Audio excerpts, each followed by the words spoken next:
சத்தியம் செய்தியின் எதிரொலியாக மயிலாடுதுறை மாவட்டத்தில் இருந்து வந்த குறைந்த மின் அழுத்த பிரச்சினை சரி செய்யப்பட்டு இனி 10 ஆண்டுகளுக்கு மின் தட்டுப்பாடு ஏற்படாத நிலை உருவாகியுள்ளது. அதனை பற்றி விவரிக்கின்றது இந்த தொகுப்பு.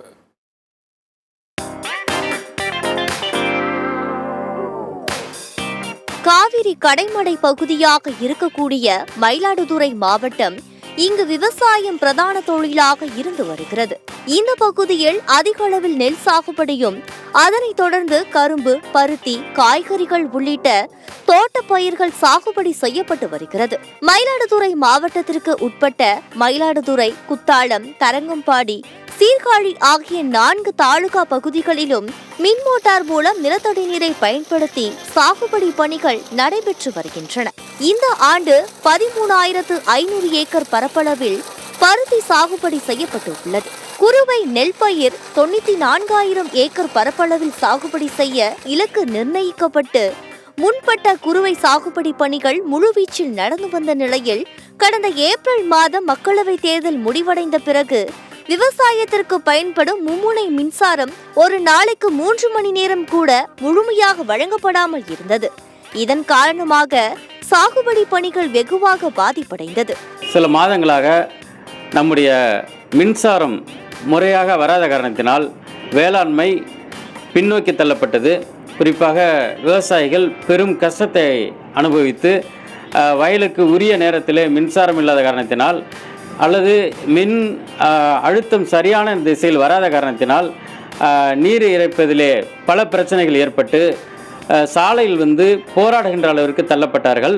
இதையடுத்து விவசாயிகள் சங்கத்தினர் ஆங்காங்கே சாலை மறியல் போராட்டத்தில் ஈடுபட்டனர். தொடர்ந்து டெல்டா பாசன விவசாயிகள் சங்க மாவட்ட தலைவர் அன்பழகன் தலைமையில் விவசாயிகள் போராட்டம் நடத்திய நிலையில் மின்வாரிய அதிகாரிகள், ஆட்சியர் ஆகியோர் விவசாயிகளிடம் பேச்சுவார்த்தை நடத்தினர். விவசாயிகள் மின் தட்டுப்பாட்டால் மிகவும் சிரமம் அடைந்தது. குறுவை நடவு பணிக்காக விதை நெல்மணிகள் விதைத்திருந்த நிலையில் தண்ணீரின்றி விதை நெல்மணிகள் காய்ந்து கருகியது.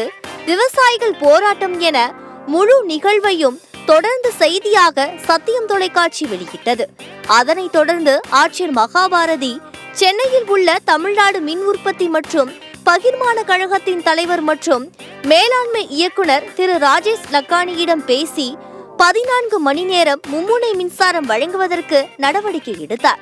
குறைந்த மின்னழுத்த பிரச்சினைக்கு நிரந்தர தீர்வு காணும் நோக்கில் மாவட்ட நிர்வாகம் மின்வாரிய உயர் அதிகாரிகளிடம் ஆலோசனை நடத்தியதில் கடலங்குடி துணை மின் நிலையத்தில் குறைந்த மின்னழுத்தம் ஏற்படாமல் இருப்பதற்காக கூடுதல் மெகாவாட் கொண்ட டிரான்ஸ்பார்மர்கள் அமைத்தால் அதற்கு நிரந்தர தீர்வு கிடைக்கும் என்று தெரிய வந்தது.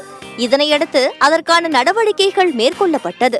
தற்போது கடலங்குடி துணை மின் நிலையத்திற்கு 160 மெகாவாட் திறன் கொண்ட டிரான்ஸ்பார்மர் கொண்டுவரப்பட்டு அதனை நிறுவும் பணிகள் நடைபெற்று வருகின்றது. மேலும் கூடுதலாக மற்றும் ஒரு டிரான்ஸ்பார்மர் கொண்டு வருவதற்கான பணிகள் நடந்து வருகிறது. இது குறித்து டெல்டா பாசன விவசாயிகள் சங்க மாவட்ட தலைவர் அன்பழகன் கூறுகையில், நடந்து முடிந்த மக்களவை தேர்தலுக்கு பின்னர் நடப்பாண்டு குறுவை சாகுபடிக்கு போதிய மும்முனை மின்சாரம் கிடைக்காமல் மிகுந்த சிரமப்பட்டோம். அந்த நேரத்தில் மழையும் இல்லை என்பதால் கடும் இன்னலுக்கு ஆளானோம். பின்னர் இதனை கண்டித்தும் முறையான மின்சாரம் வழங்க கோரி விவசாயிகள் திரண்டு போராட்டம் நடத்தினோம் என கூறிய அவர் தொடர்ந்து கூறுகையில், ராஜேஷ் லகானி ஐயா உடனடியாக மயிலாடுதுறை மாவட்டத்துக்கு வந்தாங்க.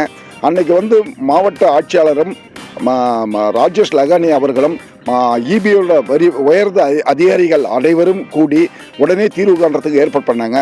நாங்கள் 8 மணி நேரத்துக்குள்ளங்க, only 8 hours.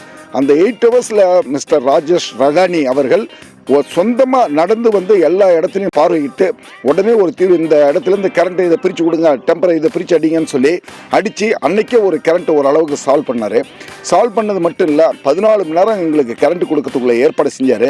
Mister Rajesh Lakhani ஐயா மாவட்ட ஆட்சியாளர் ஐயாவோட கலந்து பேசி மயிலாடுதுறை மாவட்டத்துக்கு பெரிய வரப்பிரசாதம். அது என்ன வரப்பிரசாதம் கேட்டிங்கன்னா 160 மெகா வாட்ஸ் அப்படிங்கிறது 10 வருஷத்துக்கு நமக்கு கண்டினியூவாக கிடைக்கக்கூடிய பவர். அந்த பவருடைய டிரான்ஸ்ஃபார்ம் பெரிய பெரிய டிரான்ஸ்ஃபார்முங்க, அதை உடனடியாக எங்கேருந்து எப்படி ஏற்பாடு பண்ணாங்கன்னு தெரியாது. அதை ஒரு மாதத்துக்குள்ளே வந்து கனெக்ஷன் கொடுத்து நம்மளுக்கு வந்து தண்ணி பஞ்சமே இருக்காதுங்க. ஏன்னா மக்களுக்கு வந்து குடிதண்ணீருங்கிறது பிரச்சனையே இருக்காது அந்த வந்ததால். அதேமாரி வந்து விவசாயிகளுக்கு உள்ள பிரச்சனையும் இருக்காது. விவசாயிகளின் நலனை கருத்தில் கொண்டு பெரும் முயற்சி செய்து டிரான்ஸ்பார்மரை மயிலாடுதுறை மாவட்டத்திற்கு பெற்று தந்த மாவட்ட கலெக்டர் மகாபாரதிக்கும் தமிழக முதல்வருக்கும் விவசாயிகள் சார்பில் நன்றிகளை தெரிவித்தார். மேலும் இது பற்றி சமூக ஆர்வலர் அப்பர் சுந்தரம் தெரிவிக்கையில், மயிலாடுதுறை மாவட்டம் கடந்த சில மாதங்களாக மின்சாரம் முறையாக வராத காரணத்தினால் வேளாண்மை பின்னோக்கி தள்ளப்பட்டது. இதனால் விவசாயிகள் சாலையில் வந்து போராடும் அளவிற்கு தள்ளப்பட்டதாக தெரிவித்த அவர் தொடர்ந்து கூறுகையில், சுமார் 30 கோடி மதிப்புள்ள அந்த டிரான்ஸ்ஃபார்மர் நம்முடைய மயிலாடுதுறைக்கு தற்பொழுது வருகை தந்துள்ளது. கடலங்குடி துணை மின் நிலையத்தில் அந்த டிரான்ஸ்ஃபார்மர் அமைத்து இந்த பகுதி மக்கள் மட்டுமல்ல மாவட்டம் முழுவதும் மிகச் சீரான மின்சாரம் கிடைப்பதற்கான வழிவகை கிடைத்துள்ளது. மயிலாடுதுறை சார்ந்த விவசாயிகள் மட்டுமல்லாமல் வர்த்தகர்கள், தொழில் நிறுவனத்தினர் அனைவரும் ஒரு மகிழ்ச்சியான நிலையிலே இன்றைய தினம் தமிழ்நாடு முதலமைச்சர் தளபதி மு.க. ஸ்டாலின் அவர்களுக்கு நன்றி சொல்கின்றோம். இந்த டிரான்ஸ்ஃபார்மரின் விளைவாக எதிர்காலத்தில் மயிலாடுதுறை மாவட்டத்தின் நெல் விளைச்சல் மிக அதிகமாக அரசு நிர்ணயிக்கும் இலக்கை தாண்டி அமையும் என்பது உறுதி.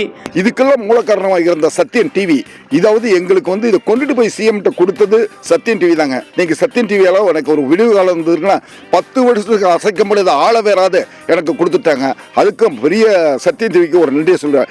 சத்தியம் செய்திகளுக்காக மயிலாடுதுறை மாவட்ட செய்தியாளர் கமலக்கண்ணனுடன் செய்திக்குழு.